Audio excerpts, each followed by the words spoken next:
Hello, everyone, and welcome to another wonderful episode of the California Spiritist Learning Series. We are very excited to have Peter Hayes here with us today. We'll talk a little bit about his background, but before we start, this is just a reminder that we are thrilled that you're spending some time with us either live right now or watching it later, which is also very valid. This is an effort from the California Spirits Association and its groups to bring some folks with some creative, original, and deep thinking to share with us a couple of ideas in a short amount of time to make us reflect. And so today we have Peter Hayes here. Thanks for being with us, Peter. Thank you, Dan. It's a pleasure to be here. It's a big pleasure to have you here, my friend. I know that we have been experiencing some logistics on our end, but we figured it out, and we're glad to have you here with us. Before we start and we introduce you, we want to give you a little bit of just kind of like an overall feel for people or what happens here. So we have this broadcast going on, and it broadcasts to obviously in the internet, and you can find us on Facebook, on YouTube, and whatever it is that you get your videos from. But we also have some folks who not only stream it at home remotely, but get together at different Spiritist groups throughout California to watch this as a watch party, to watch it together and enjoy the process. It's happening today, for instance, in San Diego. And what's going to happen is we may have some time for questions and answers here too. And they will pop, and you're all welcome if you're watching this live to pop your questions on the comments there if you're watching it remotely. And if you're in San Diego, you're just going to talk to our volunteers over there, and they will send us some of the pictures, some of the questions here on our phone, and I will get to interact with Peter for those. That way, we make sure that we get everybody's questions, right? And so, well, first of all, Peter, it's been great to get to know you all these years. I've known you for a while. A lot of our California friends might not know you that well, but we hope to revert that today. We know that you are a worker and current president at the Spiritist group Love and Light in Newark. I know that you've been working there for a very long time. I know you don't show it, but it's been 25 years, I believe, right? And I know that you are also a regular, worker, director, volunteer at different institutions, including the Tri-State Federation over there in New York, Connecticut, New Jersey. You have also taken a lot of responsibilities in the United States Spiritist Federation. You're the director of outreach, and you do a lot of different things. You've talked in many different Spiritist events, including the Spiritist Symposium for many years now. You take part in lots of broadcasts, like the Spiritism Talk series that happens every Saturday from the United States Spiritist Federation, the Psychology and Spirituality broadcast with our friend Marcia, as well as other courses that are out there. So we're really excited about all of this. What people don't know about you, which I also find very exciting, is that you play the guitar, and you are an excellent ballroom dancer with our friend Betty as well, who I think is watching today. Hi, Betty. It's great to have you here. And that you are an author as well. You and Betty work together on publishing children's books in different languages in different places throughout the world. So tell us a little bit about that, Peter. Well, Betty and I have a small company for children's books that usually focus on Brazil, its history, its culture, the experiences of Brazilian immigrants abroad. And so we've written together, and also Betty's done her own books as well. And we visit schools, we engage in a lot of presentations. And so it's been quite a journey. Thank you. And if they want to find more about the books, where can they go? They can go to semfronteras.com, SEMFRONTEIRAS.com. Wonderful. Thanks for that, Peter. And so if that is okay, we are going to jump straight into things. But before we do that, if that's okay, we'll do a little prayer just to get us tuned in. And then we'll turn it over to you, and you can share with us what's going to be a very interesting slant on the topic. I love to hear that. And it is the law of progress in America. And so I'm excited to hear your insights about that. So let's just take a second out there, whatever we may be, to feel comfortable, tune in to the higher forces, to God, to the Creator, whatever works for you.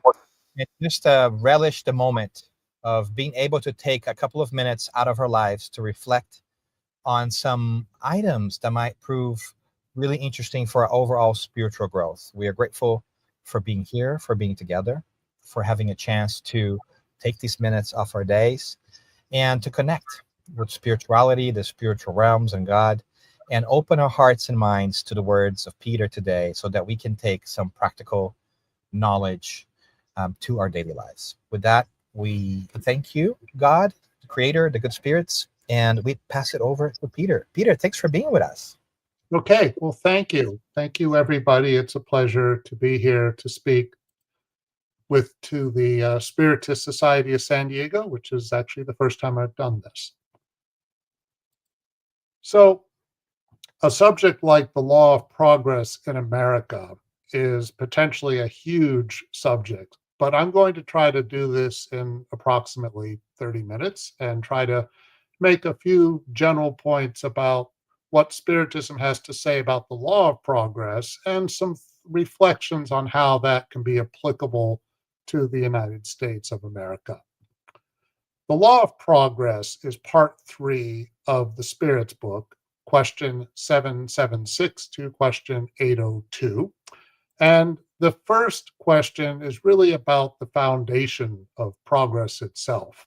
It asks, is there a difference between the state of nature and the law of nature? Are they the same? Are they different? Well, the short answer is no, because the state of nature is the original state. In other words, the planet Earth, really before humanity has had any significant impact on Earth. That's considered the original state. But we as human beings are not destined to remain in the original state. We're destined to engage and progress and make progress via the law of nature.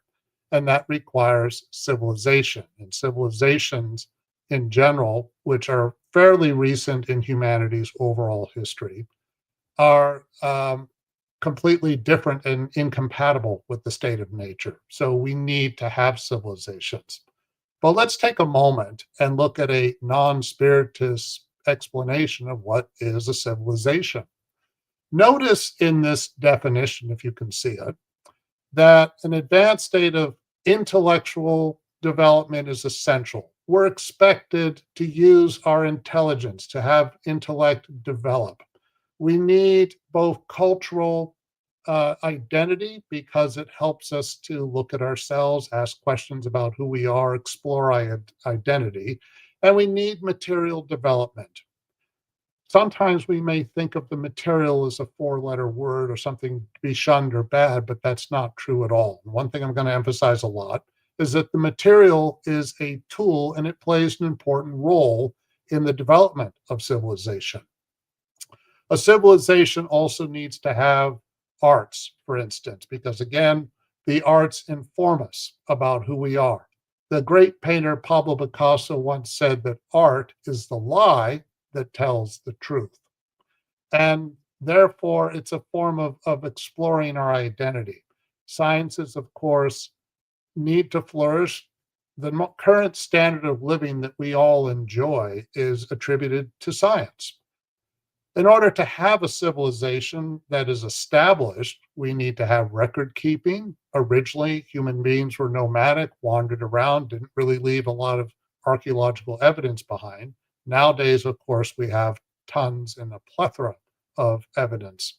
And it's a way of keeping organization. We need political and social institutions to have a sense of organization. A civilization needs some kind of structure to it. The United States of America has all of these things. So we are definitely, without any doubt, a established civilization. But if we look at question 793 from the Law of Progress, and this question's a real biggie, what are the signs of a fully developed civilization? There's established civilization, and then there's a fully developed civilization. The first sentence in this answer is revealing. You recognize it by its moral development. In other words, this is emphasizing that intelligence is important, but it's not enough.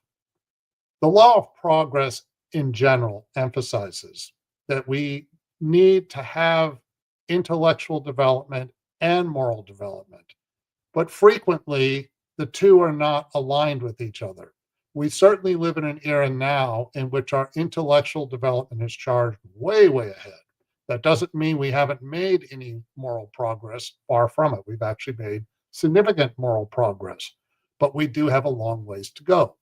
Any civilization in which intellectual progress is much, much higher or more advanced or further along than moral progress, you can live with that for a while, but it's potentially unstable. And the rest of this question is kind of, if you will, putting us in our place because it's emphasizing that even though we've made great advances and we have lots of amazing inventions and we have this incredible standard of living that we all enjoy today, most of us enjoy, um, that's not enough. And what question 793 is stressing is the role moral progress plays. We're really considered civilized when we live more as brothers and sisters. That can mean a lot of things. Spiritism stresses that we need to practice charity, that we as spirits need to see one another in a fraternal way. And I'll say more about this in a little bit, but it's emphasizing that we need to have charity as a foundation. We need to be tolerant of one another. We need to accept one another for one another's differences. Now, why does this portion of the answer, talk about Christian charity? After all, are all Americans Christian? No. But if we think about Christian charity, what does that mean? We're starting to touch on the subject of the role of divine law, God's laws, which are fundamental to the law of progress. And when we talk about the Christian charity and divine law, we're talking about, for instance, the teachings of Jesus. If you think about Sermon on the Mount, Matthew chapters 5 through 7, which is a wonderful summary of the essential teachings of Jesus, which are universal. Does one have to be Christian to follow the teachings of Jesus? Not necessarily. But the point is this: those teachings align us more to divine law. And when we start to develop more of a connection to divine law as individuals, then we begin to align ourselves with what are the signs of a more advanced civilization. But what this portion of the question emphasizes is that a nation in which there's truly has the least amount of selfishness, greed, and pride. This is a reference to question 785, which is part of the law of progress. What are the biggest obstacles to our progress? Selfishness and pride. They play a role in our development. This is a little odd to say, but selfishness and pride and even greed do serve a purpose at certain stages of our development. But over time, as we evolve, we need to reduce this as much as possible. There are different degrees of selfishness, there are different degrees of pride. And even if we, as spiritists, try to be more mindful and thoughtful, we can still have elements of this. Selfishness is like different shades of gray, and so is pride. This point is something that spiritists like to emphasize a lot. It's a frequently quoted point that selfishness and pride certainly takes a long time in our spiritual evolution to try to, shall we say, reduce or diminish some of the impacts of. Now, here's a question that we could ask about the United States of America. Can this nation ever reduce selfishness, greed, and pride sufficiently enough to become a more advanced civilization? Well, that depends. Sometimes people look at the United States of America and go, this country is so material. People only care about money, money, money. And then you add to that, do people change that much? Are people really capable of change? If one wants to be cynical, it's very easy to get into that pattern of thinking, to assume that this is the case. But there's a lot that could be explored in this. Are we selfish at times? Absolutely. Are we greedy at times? Yes, of course. Do we have a lot of pride? Yes, there are times we do. This country became a superpower about 80 years ago. That may have exasperated some of our pride at times. But also, selfishness, greed, and pride is a state of being that is going to, in many ways, reverberate within a society, but it's not fair to just assume that that's all that we are. In a way, the question could be this: if we're nothing more than material, then is our nation kind of like a car that's slowly running out of gas? Question 788 asks essentially that question by looking back at civilizations in antiquity. Are we, the United States, kind of like, say, the Roman Empire? We began with our beginnings, then we started to rise to power, then we're at the zenith of our power. We last for a while, but then because we're decadent and selfish and greedy and prideful, we eventually decline. Well, the answer to that is it depends on what is the real foundation of this country. If we are only material, if that's our priority and nothing much else, then yes, we may be like that car that's going to run out of gas eventually. If we are essentially all about territorial expansion, then yes, it's possible that we would go the same direction of this model as in past civilizations. But this answer does add some other things to think about. What about the kinds of laws we have? What is the tone of our laws? Are our laws selfish? Or are they not selfish? What this is saying here is that if our laws are opposed to the progress of enlightenment and charity. Now, why does it say enlightenment and charity? Because when we talk about divine law, we're touching on what it means to have enlightenment or charity. And it stresses that light kills darkness and charity kills selfishness. As we develop spiritually and as we try to align ourselves more and more to God's divine laws, we are connecting to enlightenment and charity, which are more of a foundation, a constant. Light, if you want to use it as a metaphor to divine law, to God's laws, would be like the light from within us. Jesus talks about don't hide a lamp under a bushel. In other words, we are equipped, we are quite capable of developing so that our light from within, if you will, is able to illuminate more and more. Also, darkness and selfishness, are they inevitably permanent in our existence? Do we have no choice but to be in darkness forever or to be selfish forever? No, we don't.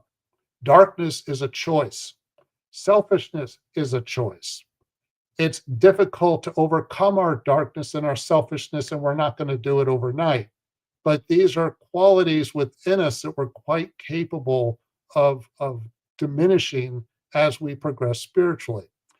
The Andre Louis book, Action and Reaction, I'm going to paraphrase this a lot, but it at one point sort of equates the soul as being like a mirror. And when the mirror is covered in muck and mud, the muck and mud is like a metaphor for darkness and selfishness. But the mirror is able to reflect the light of heaven. So we certainly have this capacity. But the more we work on eradicating, well, or at least reducing, let's say, darkness and selfishness as we move along, the more we're exercising our free will in this way. This answer also points out that nations and individuals have a spiritual life. Does the United States have a spiritual life? Of course it does. And are our laws in harmony with God's eternal laws? Well, I'll say more about that in a moment. But again, the key here is that a more fully developed civilization is one in which people collectively individually and collectively, are aligning themselves more and more with God's eternal laws. The more we work on ourselves, the more we become an example to others. And then, because humans are gregarious by nature, another point made in the Spirit's book, we're quite able to influence one another in very positive, creative ways. Now, in terms of our ability to be an example to other nations, has the United States influenced the world? Absolutely. But to the extent at which we can influence the world positively, are we just material? Are we only mainly about greed and selfishness and all that? Well, to answer that question, let's take a few moments and look at our architecture. How was this country put together? What were some of the foundations of this country? Let's begin with 1776, July 4th, the Declaration of Independence. The opening line, the Declaration of Independence was mainly written by Thomas Jefferson. And the opening line is, "We hold these truths to be self-evident that all men are created equal." Part of the implication of that, a very strong implication, is that the idea that we are all created equal is a natural law. You could say God's law. And this was a challenge to what had existed before for centuries: divine right monarchy, kings and queens running everything. The idea that wherever you're born, if you're born poor, you're going to stay poor, and that's it. Thomas Paine, the British author, also considered a founding father, who George Washington credited for motivating people to declare independence, emphasized in his book Common Sense that the colonies were going to develop on their own anyway. And he also really hammered away at the idea that divine right monarchy is absurd as a way of running any society. Now, the Declaration of Independence, it took 7 years of war, and then finally in 1783, we got our independence. Now, I'm not here to do a big history lesson. I'm going to make this point quickly. But after the colonies won their independence in 1783, this country was very much a mess. It didn't function. Finally, by 1789, we had the Constitution of the United States, and it was a miracle that we had a constitution. Our founding fathers didn't trust each other. They bickered a lot. They disagreed profoundly. The smaller states didn't trust the bigger states, and on it went. But finally, the Constitution came into being. The Constitution of the United States is a blueprint. Our founding fathers knew perfectly well that we were hardly the ideal that they were trying to push for. We hold these truths to be self-evident that all men are created equal. That was written during the time of slavery. African Americans certainly weren't equal. Abigail Adams, the wife of John Adams, famously said to her husband, "Don't forget the ladies." So there was a lot of things that needed to be worked on, a lot of flaws in the country's foundation that would need to be accomplished over time as much as possible. But the Constitution was a blueprint. It was set up deliberately so that it could evolve as the country evolves. And all of this is very important. There's a really nice book I'd like to mention to all of you called The American Soul by Jacob Needleman. And he explores this country's identity a little bit. And this is, I think, a wonderful quote. "To be American was an idea, not an escapable organic given." In other words, we didn't just suddenly come into being by territorial expansion, for instance, although we certainly engaged in that as our history continued, without a doubt. But he says here's the point. America is a nation formed by philosophical ideas that have been thought through by human beings. It is the only nation in the world that has been set up that way. This country is unique because the foundation is philosophical. In what way is it philosophical? The idea of freedom, liberty, independent thought, independent conscience, self-reliance, hard work, justice. These are all philosophical identities involving our free will. And you could say that these identities are aligned to Spiritism in general, certainly the law of progress, in which the more we develop our intellect and our morality through the choices we make in our free will, sometimes we use our free will very well, other times we use our free will in very horrible ways. But nevertheless, we're able to flourish through these different individual philosophical identities.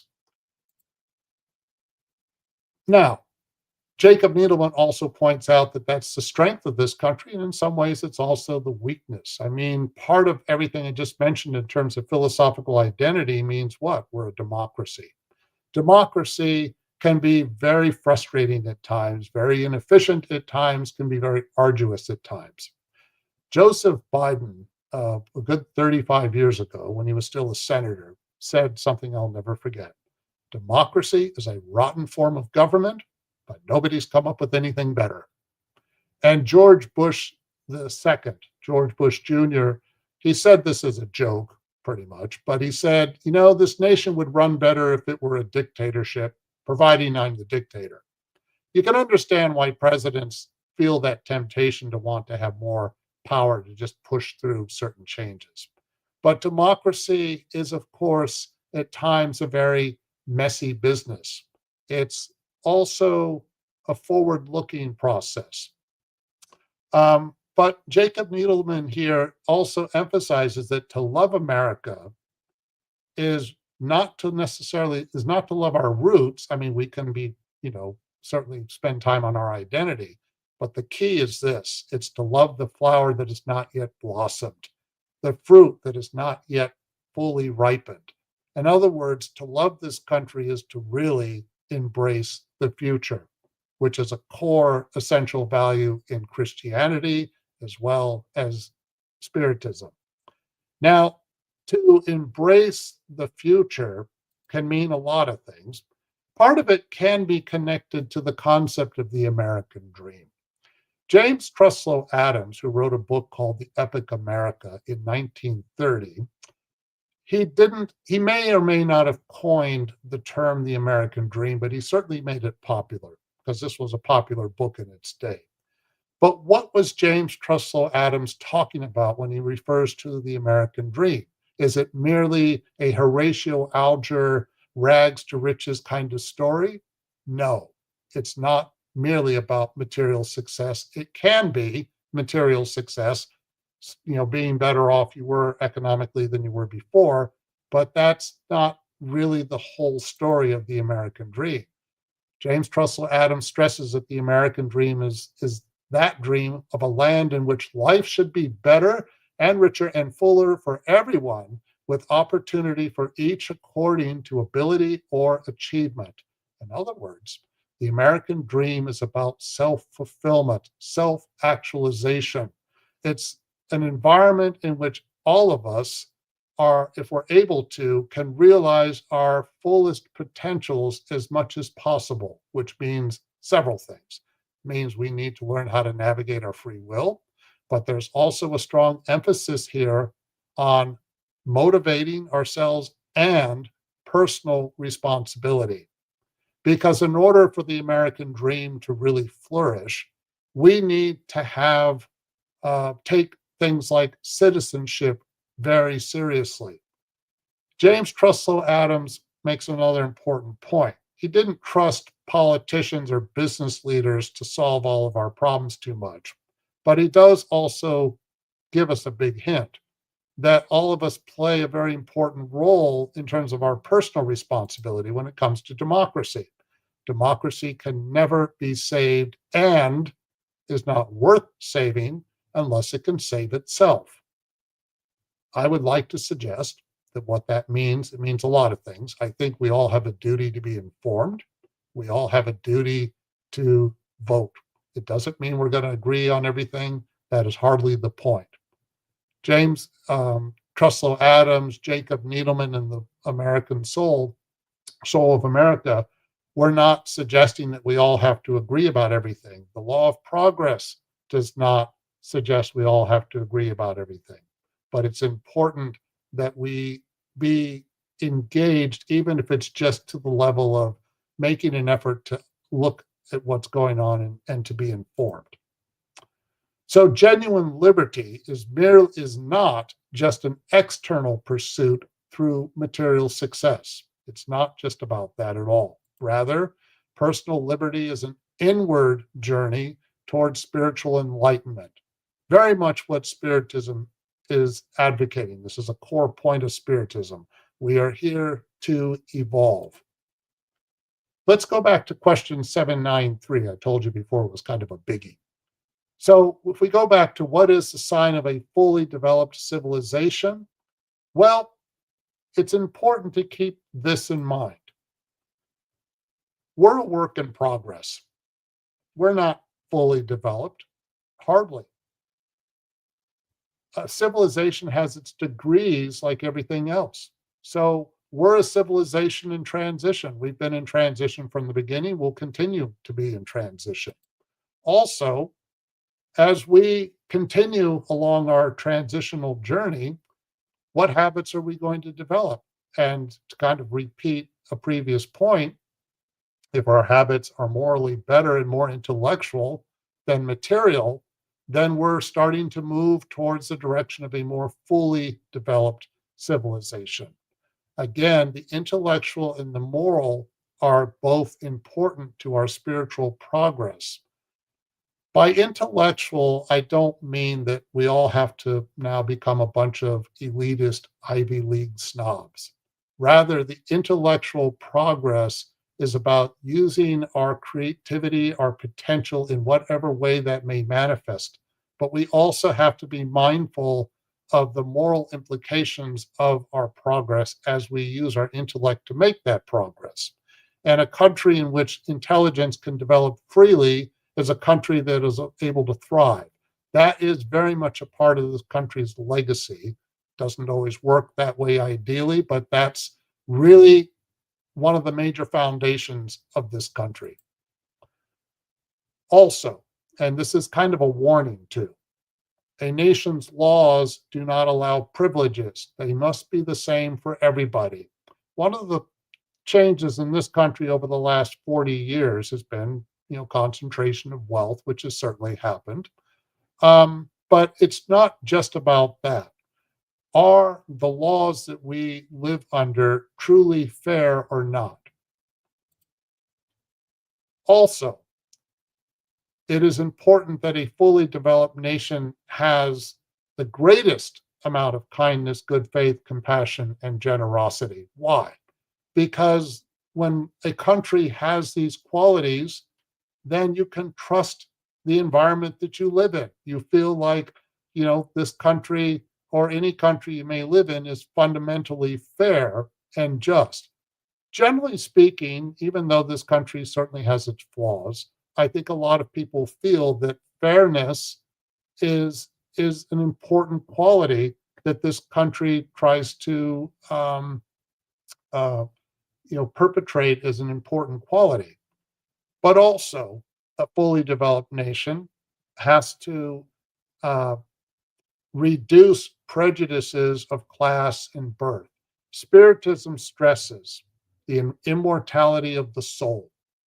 The immortality of the soul, as it continues to develop, is not permanently defined by race or gender or class or birth.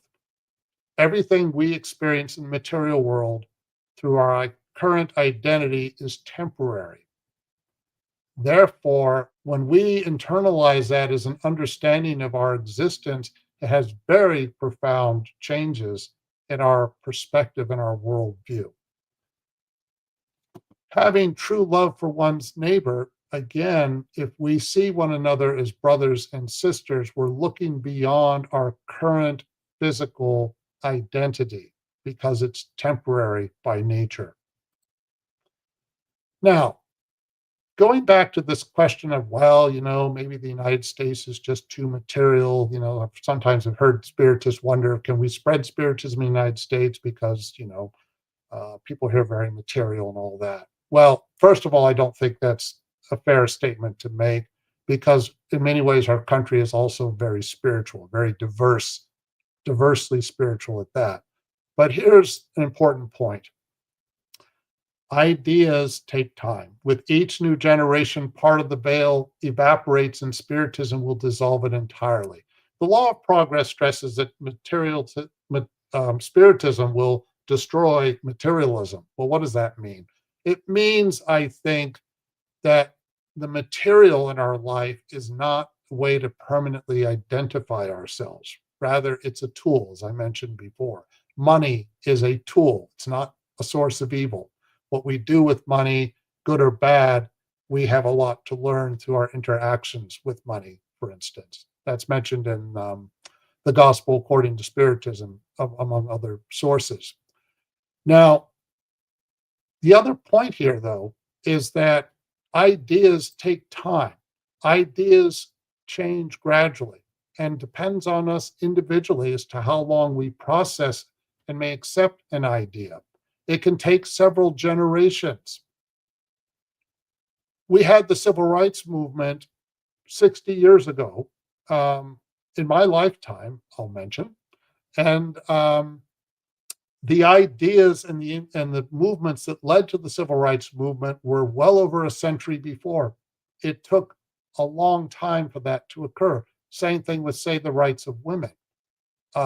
Again, ideas that were begun over a century ago, and these things are not finished by any means. But when an idea is introduced, it will eventually take root. I'm going to end and wrap up by just making a quick point. There's a documentary filmmaker, you may have heard of him, called Ken Burns, who's well known, and he is currently working on a documentary called The American Revolution.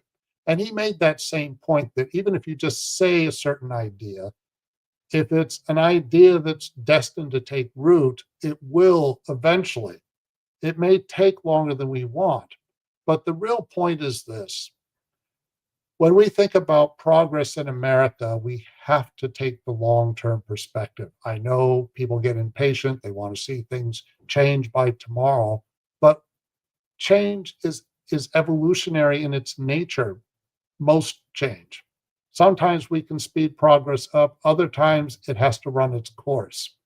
And this country is architecturally put together in such a way that these things are possible, but it's going to depend on us. We cannot sit back and just be on autopilot and expect everything to just sort of happen.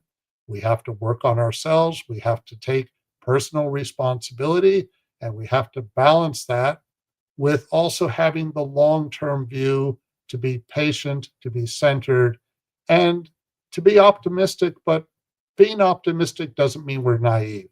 Being optimistic means that we have a long-term perspective. And I'd like to thank all of you for listening.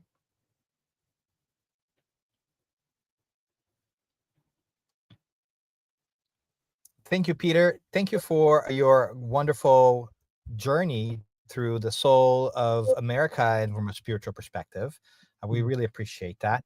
We have here during your talk, we've been collecting some comments and some questions. We have four of them that we Oh, want to pose to you, if that's okay with you. And okay. we will start with some of those here. I think the first one is perhaps right in line with what you spoke, and maybe if you can go a little bit deeper, which is, how can we contribute to the spiritual advancement of American society? I'm going to quote Givaldo Franco. Givaldo Franco, I think, was once asked, how do we spread Spiritism in America? And his answer was, be the best example you can be. So it's an internal process. The more we study, the more we understand, in this case, the Spiritism as a whole, then comes the hard part. We need to put it into practice in our daily lives. And of course, sometimes some days are better than others, but we have to do our best to try to work on understanding who we are at this point, what our strengths are, what our weaknesses are, or should I say, what we need to work on. But be, I think, optimistic and have the faith in a positive, proactive sense that we're able to do a little bit better today than yesterday. The law of progress also emphasizes that if we make just one little change, that's a victory. I always forget to unmute myself. So thank you for that, Peter. I appreciate that. So another question that comes in here, which I think has, is evidence that you've got people thinking, and I think is something that we struggle with in our modern lives, is how should we deal with politics and our spiritual growth these days? I think, okay, we live in a very, shall we say, politically charged time. My opinion, and this is, or my suggestion, is we need to pay attention. But politics, it depends on our relationship with politics. It's a little bit like our relationship with religion. There was a reverend who I knew years ago in my college days, somebody I liked a lot. And he said something I'll never forget. He said that often people bring their baggage to religion. In other words, they kind of bring their negativity and foist it on religion. I think the same thing can happen with politics. I My instinct would be don't get caught up in the fray. Um, we have to respect one another's opinions, even if somebody else's point of view may really challenge us personally or get on our nerves in some way. But as I mentioned before, democracy is a messy business. It means learning how to tolerate opposing points of view. And this has a lot to do with our own cognitive development.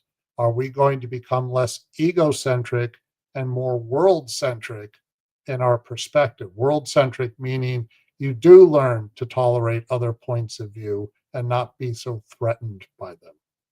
So the key to politics, and politics also follows personal individual transformation. Usually political movements are following changes that are happening in human beings. Thank you, Peter. And since we're stepping into it, right, another question here that comes up as well is the one about the law of progress, and how it relates to these ongoing shootings in the U.S. and what does it reveal about the state of moral development, and how to reconcile that with the American Constitution, which is that blueprint, of our governance in general. Okay. Well, the shootings, needless to say, um, are very tragic for many reasons.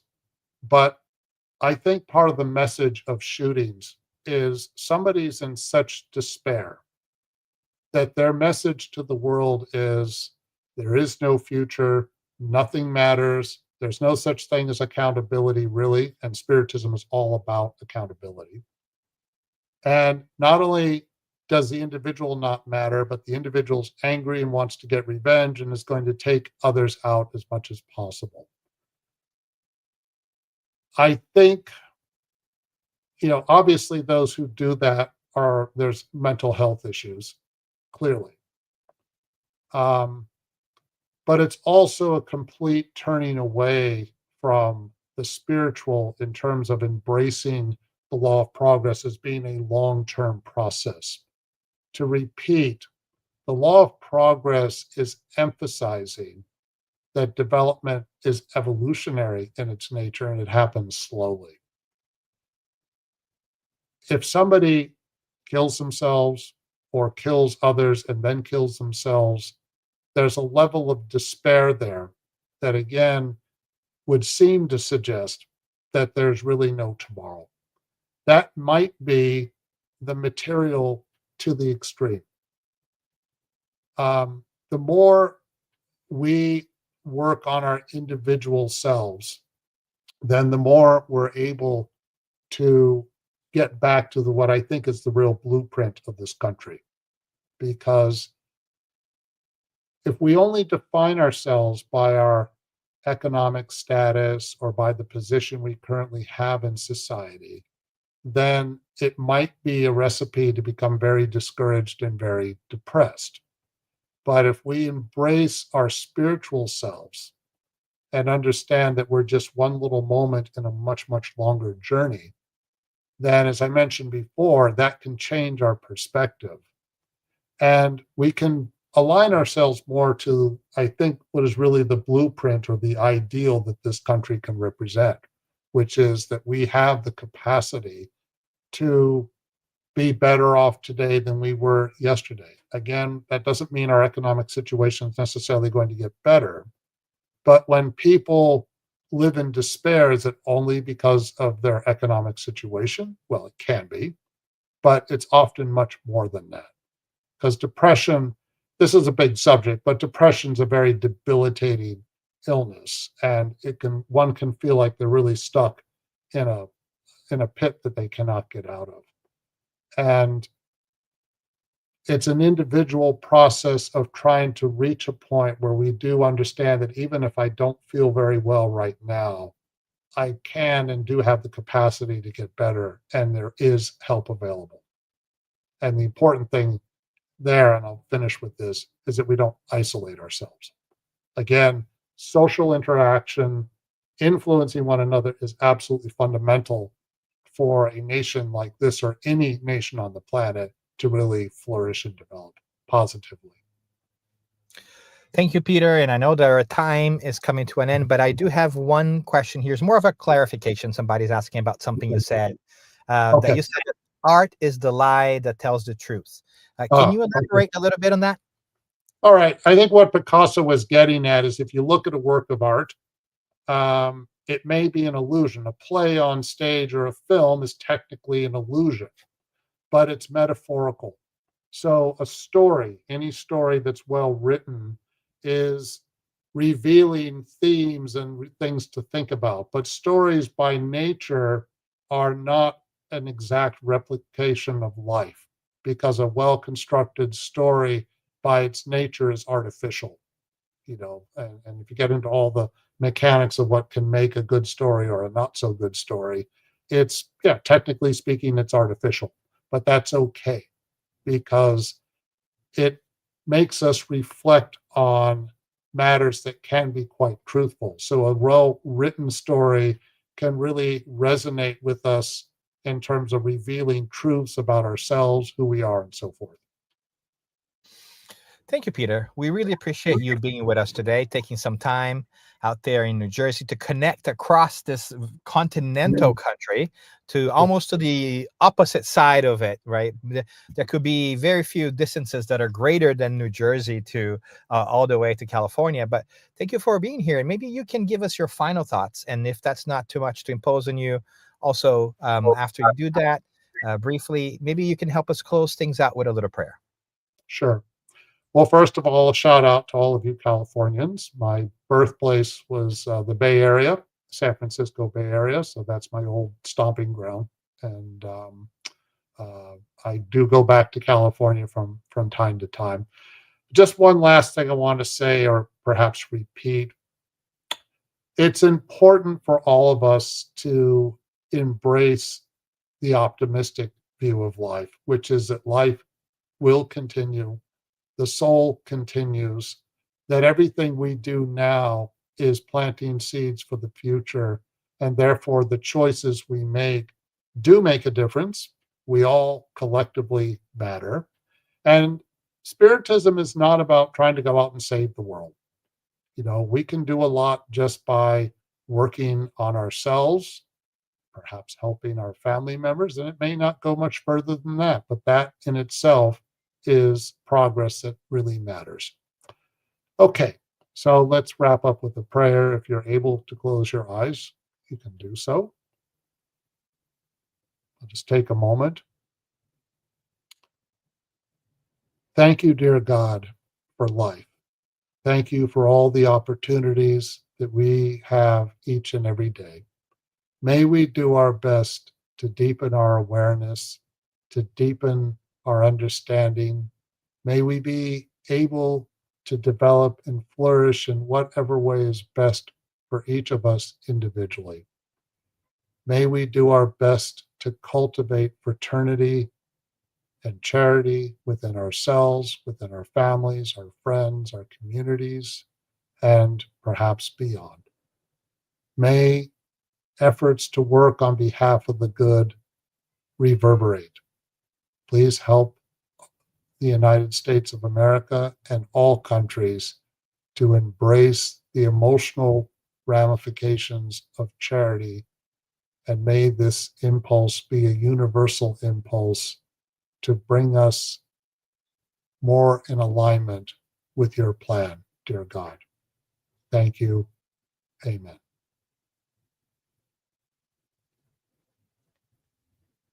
Thank you, Peter. Thank you, everyone who has been watching us. This has been another episode of the California Spiritist Learning Series. I hope you've enjoyed this wonderful talk by our friend Peter. Now you know where to find him, and we hope to see you next time, next month. Have a great day, everyone. Thank you, everybody. Take care.